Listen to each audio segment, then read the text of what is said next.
Hello students. तो आज पढ़ेंगे बच्चों गॉस थ्योरम का एप्लीकेशन। इलेक्ट्रिक फील्ड कैलकुलेट करना है बच्चों due to infinitely charge straight wire. एक इनफाइनाइटली बहुत लंबा, इनफाइनाइटली का मतलब बच्चों इतना लंबा है कि आप जनरली उसको मेजर नहीं कर सकते। इनफाइनाइटली काफ़ी लंबा है, बहुत लंबा। इनफाइनाइटली का मतलब ये नहीं कि इसका कहीं अंत ही नहीं है, ऐसा नहीं है। मतलब इनफाइनाइटली मतलब काफ़ी लंबा वायर है। इसको हम लोग क्या कहेंगे? Infinitely wire. ये यूनिफॉर्मली चार्ज किया गया है और आपको अगर दिया हो बच्चों कि इसका चार्ज पर यूनिट लेंथ, मतलब यूनिट लेंथ में चार्ज अगर दिया हो, मतलब लीनियर चार्ज डेंसिटी कहते हैं बच्चों। लीनियर चार्ज डेंसिटी आपको बच्चों मालूम है, ये डेंसिटी कितना है? लैम्डा। ये आपको लैम्डा गिवन है बच्चों। तो कैलकुलेट करना है इलेक्ट्रिक फील्ड। तो मैंने बच्चों आप लोग को बताया था कि गॉस थ्योरम का जो इंपॉर्टेंस है, गॉसियन सरफेस का जो इंपॉर्टेंस है, इसका यूज यही होता है बच्चों कि हम इलेक्ट्रिक फील्ड बहुत ही इजीली कैलकुलेट कर सकते हैं। आपने इस चीज़ को कैलकुलेट भी किया है, electric field due to charge wire के कारण। मैंने इस पर कंपटीशन लेवल का भी और आपके बोर्ड लेवल का भी सॉल्व कराया है, डेरिवेशन भी कराया है इसका, और साथ ही साथ इस टाइप के क्वेश्चन कैसे पूछ सकता है वो मैंने करा दिया है। आज बच्चों ये हम जो कराने जा रहे हैं ये है इसकी प्रूविंग, जो आपके बोर्ड एग्जाम में आ सकता है यूजिंग गॉस थ्योरम या बाय यूजिंग गॉस लॉ। तो कॉपी पेन निकाल लीजिए और समझे बच्चों, बिना स्किप किए वीडियो को अंत तक देखिए। तो स्टार्ट करते हैं। My name is Shailendra Dwivedi, I teach only physics on this channel. तो बच्चों एक हम लेंगे यहाँ पे इनफाइनाइटली चार्ज वायर। क्या लेंगे? Infinitely charge wire. तो मान लेते हैं ये आपका एक वायर है और ये बच्चों बहुत ही लंबा है। इसे हम लोग क्या कह सकते हैं? इनफाइनाइटली कह सकते हैं। मतलब इतना लंबा है, अगर मैं इसको किसी क्लोज सरफेस में बंद करना चाहूँ, पूरा यहाँ से यहाँ तक पूरा बंद करना चाहे, कंप्लीट इसको क्लोज करना चाहे, तो ये एनक्लोज नहीं हो पाएगा ये वायर। अब आप वायर ऐसे ले लीजिए, चाहे वायर आप ऐसे ले लीजिए। किसी बुक में वायर ऐसे दिया है बच्चों, हम वायर ऐसे ले रहे हैं। क्या प्रॉब्लम है बच्चों? सही है, आप चाहे जैसे वायर लो। आप वायर को हॉरिजॉन्टल रखो या वर्टिकल, कैसे भी आप चार्ज रख सकते हो। तो ये हमने एक वायर लिया है बच्चों, इनफाइनाइटली वायर है और ये चार्ज किया गया है। ये क्या किया गया है बच्चों? चार्ज किया गया है। ये मान लेते हैं बच्चों चार्ज किया गया है। ये चार्ज किया गया है। कैसा चार्ज है ये? मैंने मान लिया ये पॉजिटिवली चार्ज किया गया है। क्या किया गया है? Positively charge. इनफाइनाइटली ये चार्ज वायर है और इसका charge per unit length lambda given है। आपको इसको लेंथ नहीं मालूम है, इसकी लेंथ बच्चों नहीं दिया गया है ना, इसका लेंथ गिवन नहीं है। तो क्या करेंगे आप इलेक्ट्रिक फील्ड कैलकुलेट करने के लिए? मैंने कहा यहां से r डिस्टेंस चलो, इससे कितना डिस्टेंस? r distance. यहां पे ये पॉइंट मैंने ले लिया P। मैंने कहा इस पॉइंट P पर इलेक्ट्रिक फील्ड कैलकुलेट कीजिए या कैलकुलेट करके बताइए कि इलेक्ट्रिक फील्ड यहां पर कितनी होगी। बोलिए, क्या आप डिराइव कर सकते हैं? तो ध्यान समझिएगा बच्चों, कैसे इसको डिराइव करेंगे। r डिस्टेंस पर यहां पर इलेक्ट्रिक फील्ड कैलकुलेट करना है। इस साइड अगर हम पूछ लिए हैं, अगर आपसे इस साइड पूछा जाए तो भी कॉन्सेप्ट वही रहेगा। आप इस साइड या इस साइड, आपको डिस्टेंस दिया रहेगा, इतनी डिस्टेंस पर आपको कैलकुलेट करना है। ये आपको डिस्टेंस दिया रहेगा और चार्ज पर यूनिट लेंथ बच्चों लैम्डा दिया रहेगा आपको। Lambda charge per unit length lambda आपको दिया रहेगा। क्लियर है बच्चों? Charge per unit length lambda given रहेगा। तो क्या करेंगे आप, मैंने कहा है कि चार्ज को आप एनक्लोज करना सीखिए। चार्ज को एनक्लोज करना मतलब किसी भी चार्ज को आप बंद कर सकते हो इमेजनरी क्लोज्ड सरफेस में, और उस इमेजनरी या हाइपोथेटिकल सरफेस को हम लोग क्या कहते हैं, गॉसियन सरफेस। तो यहां पर बच्चों गॉसियन सरफेस का इंपॉर्टेंस देखने को मिलेगा आपको। तो आप इस पूरे वायर को तो नहीं बंद कर सकते, कि बंद कर सकते हो, नहीं बंद कर सकते, ये वायर बहुत ही लंबा है। तो हमको इसका कुछ पार्ट, वायर का ही कुछ पार्ट क्या करेंगे बच्चों, क्लोज सरफेस से बंद कर सकते हैं। तो क्लोज सरफेस कैसे बंद करेंगे, एक तो सरफेस ऐसे ले लें, एक सरफेस ऐसे ले लें, है ना। तो हम एक इमेजिनरी सिलेंडर के अंदर इसको बंद कर सकते हैं। मान लो ये जो वायर हमारा है, वायर, ये वायर यहाँ से लेकर बच्चों यहाँ तक मैंने इसको क्लोज कर लिया है। एक ऐसे सिलेंडर से क्लोज करना है जिसका डिस्टेंस, जो रेडियस होगा, वो रेडियस इस डिस्टेंस के इक्वल होगा। तो मैं यहाँ से इमेजिन करता हूँ बच्चों, ये जो लेंथ होगी, इधर से भी r डिस्टेंस चलेंगे, इस साइड r डिस्टेंस, ये भी r है, ये भी r है, रेडियस सेम होता है। और यहाँ से मैंने क्या किया, l लेंथ का, ये आपका जो बच्चों क्या है, l लेंथ का, कितने लेंथ का बच्चों, l लेंथ का,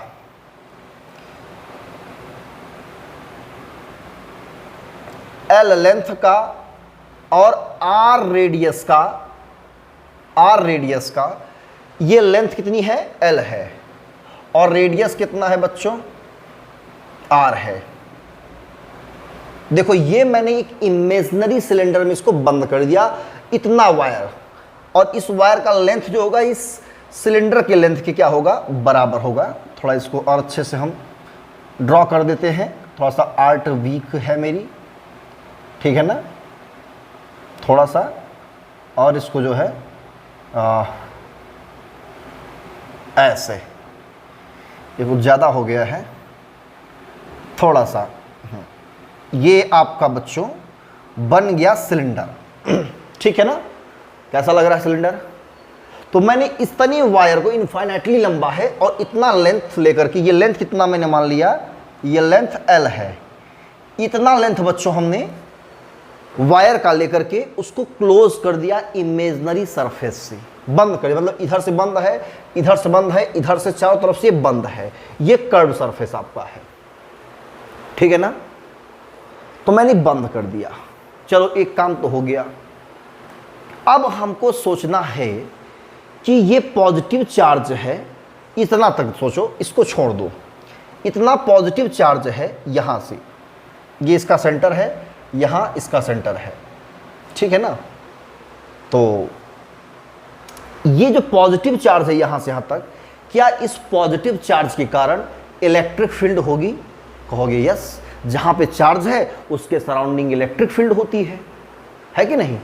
तो इसके सराउंडिंग इलेक्ट्रिक फील्ड, इधर भी, इधर भी, सब जगह इलेक्ट्रिक फील्ड है, इलेक्ट्रिक फील्ड यहाँ पर सब जगह इलेक्ट्रिक फील्ड प्रेजेंट है। तो अब क्या करोगे, इलेक्ट्रिक फील्ड है तो अगर मैं कहूँ यहाँ से r डिस्टेंस पर, मैं कहूँ इस पॉइंट पर, यहाँ से इस जगह से, यहाँ से लेकर इस पॉइंट तक, इस पूरे लेंथ पर यहाँ से r डिस्टेंस, सब जगह r रहेगा, ये भी आपका r ही है, ये भी r है। तो इस जगह पर मैं बात करूँ इलेक्ट्रिक फील्ड का जो मैग्नीट्यूड होगा बच्चों, क्या वो इलेक्ट्रिक फील्ड का मैग्नीट्यूड सेम होगा? कहोगे यस, भाई डिस्टेंस सेम है यहाँ से r, तो इलेक्ट्रिक फील्ड यहाँ यहाँ यहाँ सब जगह इलेक्ट्रिक फील्ड का मैग्नीट्यूड सेम होगा। Is that clear? ओके। अच्छा, इसका डायरेक्शन किधर होगा? अगर कोई पूछे आपसे तो कहोगे इसका डायरेक्शन पॉजिटिव चार्ज से अवे होती है, तो इलेक्ट्रिक फील्ड का डायरेक्शन जो होगा इस डायरेक्शन में होगा, ऐसे। ये इलेक्ट्रिक फील्ड हमारा ऐसे हो जाएगा। इस पर यहाँ पर बात करें तो पॉजिटिव चार्ज से अवे फ्रॉम होती है, रेडियली आउटवर्ड्स, यहाँ भी ऐसे होगी। इस पॉइंट पर बात करें इलेक्ट्रिक फील्ड रेडियली आउटवर्ड्स होगी। क्लियर बच्चों? तो रेडियली आउटवर्ड्स होता है इलेक्ट्रिक फील्ड, ये है रेडियस इसका, radially outwards, radially outwards, radially outwards. Clear है? तो इलेक्ट्रिक फील्ड अवे फ्रॉम, इधर भी away from, away from, away from the charge. Clear है इतनी बात? इलेक्ट्रिक फील्ड अगर है तो यहां हम इलेक्ट्रिक फील्ड लाइंस का भी इमेजिन कर सकते हैं। इलेक्ट्रिक फील्ड लाइंस बन रही होंगी, इस क्लोज सरफेस से इलेक्ट्रिक फील्ड लाइंस भी पास कर रही होंगी। Electric field lines passing through a surface, number of field lines is called electric flux, मतलब यहां फ्लक्स भी पास करेगा। Is that clear? यहां इलेक्ट्रिक फ्लक्स पास करेगा। तो इस क्या पूरे क्लोज सरफेस से अगर हम इलेक्ट्रिक फ्लक्स कैलकुलेट करना चाहें कि पूरे क्लोज सरफेस से इलेक्ट्रिक फ्लक्स पास करेगा कि नहीं, तो कैसे कैलकुलेट करेंगे? बोलिए। आप इसको कह दीजिए सरफेस 1, इस वाले को, इसको कहिए सरफेस 2, इसको कहिए सरफेस 3। इस पूरे सिलेंडर को 3 सरफेस में डिवाइड कर दीजिए। एक ये वाला जो ढक्कन है इधर से बंद है, इस तरफ से इसका जो बेस है ऐसे बंद है ना, दोनों तरफ क्या है? बंद है। इधर से पूरा बंद है ऐसे, है ना, इस साइड ऐसे बंद है, इधर से ऐसे बंद है और पूरा ये बंद है। क्लियर है? तो ये पूरा क्लोज सरफेस है। तो एक सरफेस ये हमने इसको पहले कह दिया, इस वाले को, कर्ड वाले को S1 कह दिया, इसको मैंने S2 कह दिया और इस पीछे वाले पोर्शन को S3 कह दिया। तो मैंने 3 पार्ट में डिवाइड कर दिया। क्या इन तीनों पार्ट से, मतलब तीनों क्या है? सरफेस है। इन सरफेस से इलेक्ट्रिक फ्लक्स पास होगा, हाँ या नहीं? तो पहला काम हमारा बच्चों यही रहेगा, पहले हम फ्लक्स कैलकुलेट करेंगे, फ्लक्स पास करेगा या नहीं, उसके बाद ही हम गॉस थ्योरम अप्लाई करेंगे। तो बच्चों पहला काम क्या करेंगे, हम एक छोटा सा एरिया ले लेते हैं यहाँ का, ऐसे छोटा सा एरिया। अगर मैं इसका एरिया वेक्टर बनाना चाहूँ बच्चों, तो एरिया वेक्टर किधर होगा? इसी डायरेक्शन में होगा। इसको मैं ds1 अगर कह देता हूँ तो ये हो जाएगा वेक्टर ds1, इस डायरेक्शन में हो जाएगा, है ना। ऐसे ही इसका मैं छोटा सा पार्ट लूँ यहाँ पे बच्चों, ऐसे ds2 कहूँ मैं इसको, तो इसका एरिया वेक्टर किधर होगा? इसका एरिया वेक्टर इस डायरेक्शन में होगा, वेक्टर ds2।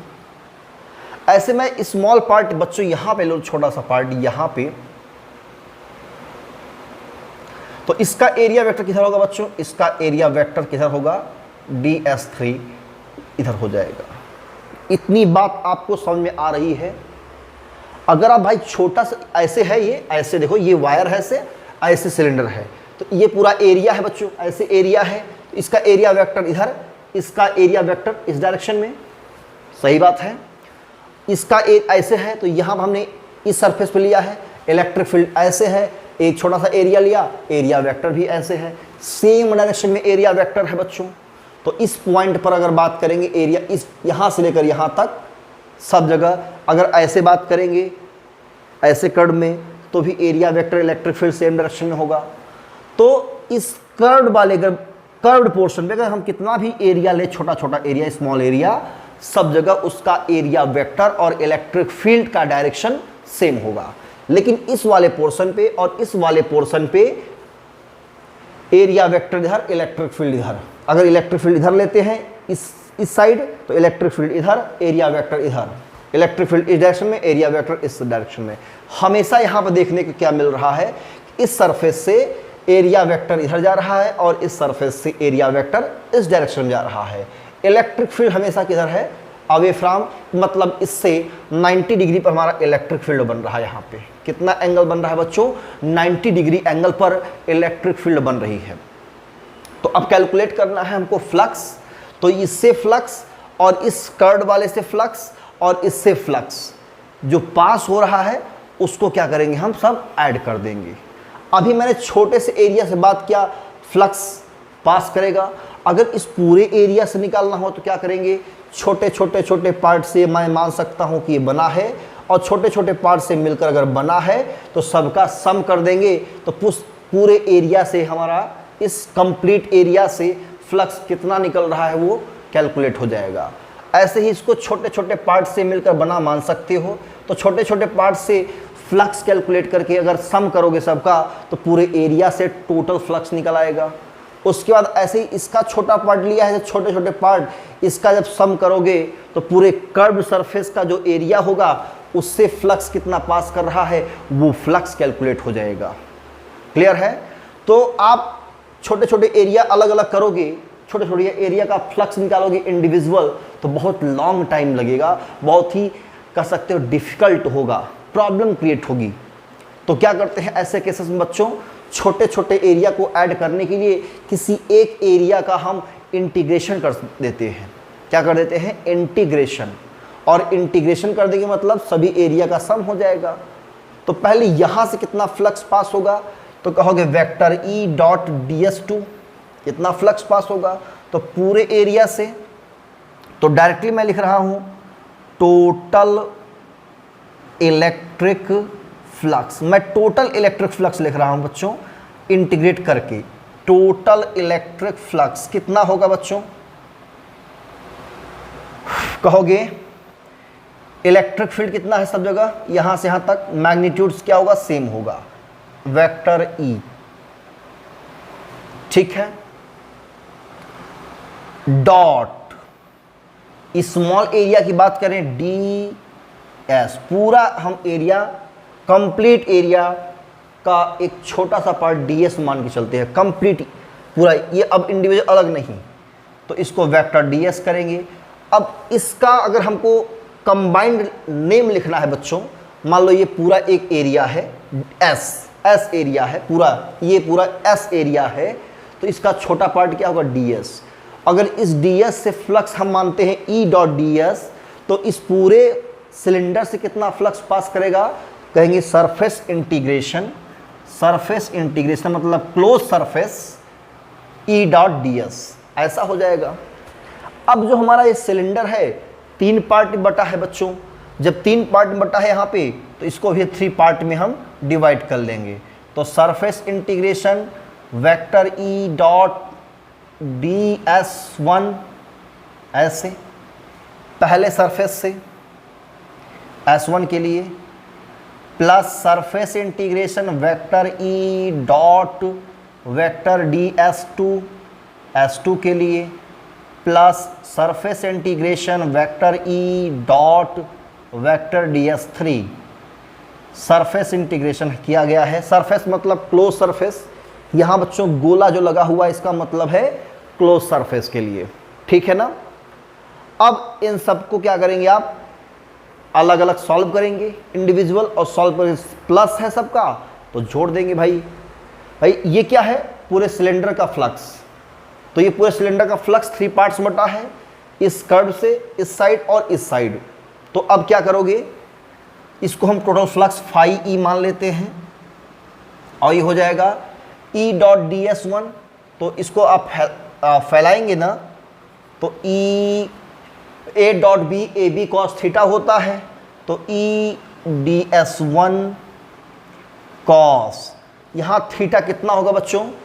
वेक्टर E और एरिया वेक्टर के बीच का डायरेक्शन एंगल कितना है? 0 डिग्री, क्योंकि सेम डायरेक्शन में है, सेम डायरेक्शन का angle 0 degree, plus surface integration E ds2 cos, आपको पता है कितना एंगल है? 90 डिग्री, प्लस सरफेस इंटीग्रेशन, ये S1 S2 S3 लिखिए या मत लिखिए, कोई मतलब नहीं है, आप S1 यहाँ S2 यहाँ S3 लिखिए, कोई फर्क नहीं पड़ेगा। तो ds3 cos 90 डिग्री। अब बच्चों आपको पता है cos 90 की वैल्यू 0 होती है, ये 0 ये 0, तो टोटल फ्लक्स क्या हो जाएगा? इससे 0, मतलब इससे कोई फ्लक्स पास नहीं होगा। यहाँ से कोई फ्लक्स, यहाँ से कोई फ्लक्स पास नहीं करेगा, सिर्फ और सिर्फ कहाँ से पास करेगा फ्लक्स? कर्व सरफेस एरिया से। ठीक है ना? तो कितना फ्लक्स आ जाएगा बच्चों? फाई इक्वल टू E बाहर कर लेंगे, सरफेस इंटीग्रेशन ds1, और ds1 सरफेस का मतलब छोटे छोटे पार्ट का सम, मतलब इस पूरे कर्व्ड सरफेस का एरिया निकाल लिया जाए, तो ये है इंटीग्रेशन ds1 का मतलब। इंटीग्रेशन ds1 का मतलब पूरे कर्व सरफेस का एरिया। कैलकुलेट कर लीजिए। तो फ्लक्स आपका इधर मैं लिख रहा हूं, flux phi equal to electric field into, अब बताओ बच्चों कर्ड सरफेस एरिया सिलेंडर कितना होता है, आप सब क्लास 10th में पढ़े हो 2 पाई आर एच, अगर एच हाइट का सिलेंडर हो, यहाँ लेंथ कितना है एल, तो 2 पाई, रेडियस कितना हो जाएगा इसका आर, ये रेडियस आर ही है ना, तो 2 pi R L. Equation number बना दीजिए फर्स्ट।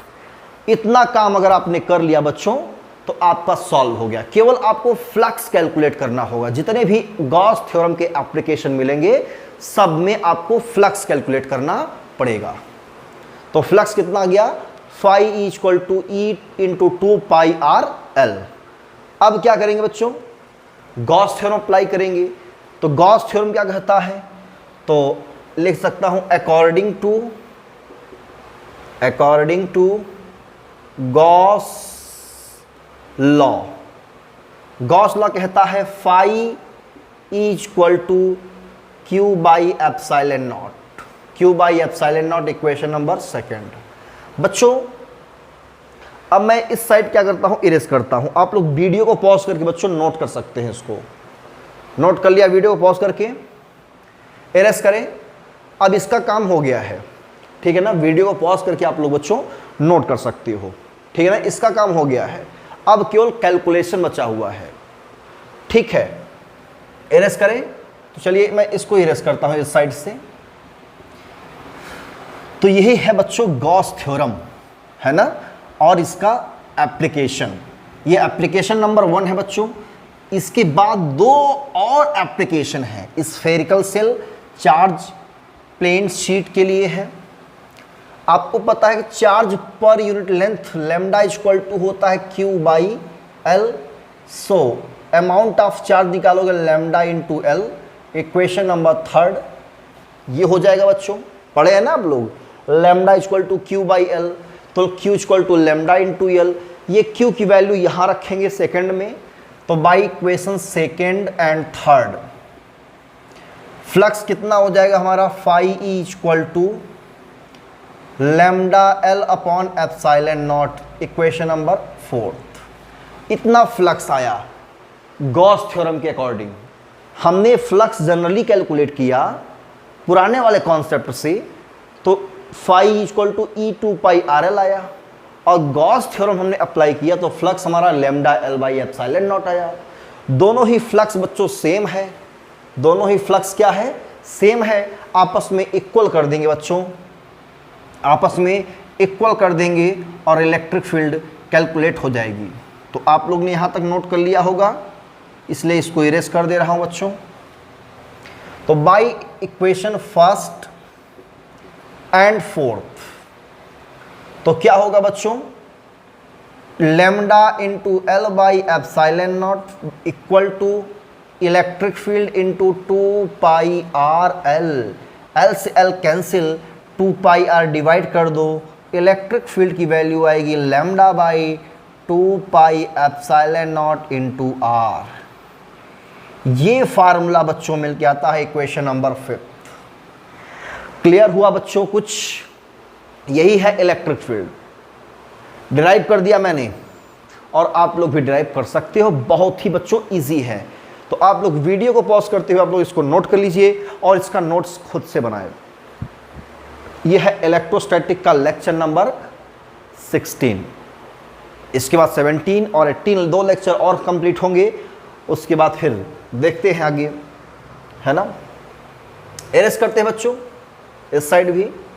तो आप लोगों ने ये नोट कर लिया, इलेक्ट्रिक फील्ड कितना आया, यहाँ देख रहे हैं आप लोग, lambda by 2 pi epsilon not into R. इसको थोड़ा और मॉडिफाई करना चाहें तो कर सकते हैं। कैसे मॉडिफाई करेंगे, electric field E equal to हम लिख सकते हैं क्या, 1/4 pi epsilon not into 2 lambda by small are.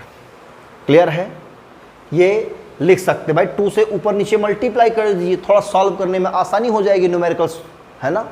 और ये आपको कांस्टेंट कहते हैं के, 1/4 पाई एप्सिलॉन नॉट, जिसकी वैल्यू 9 इंटू 10 की पावर 9 होती है, आपको पता ही है बच्चों, है कि नहीं।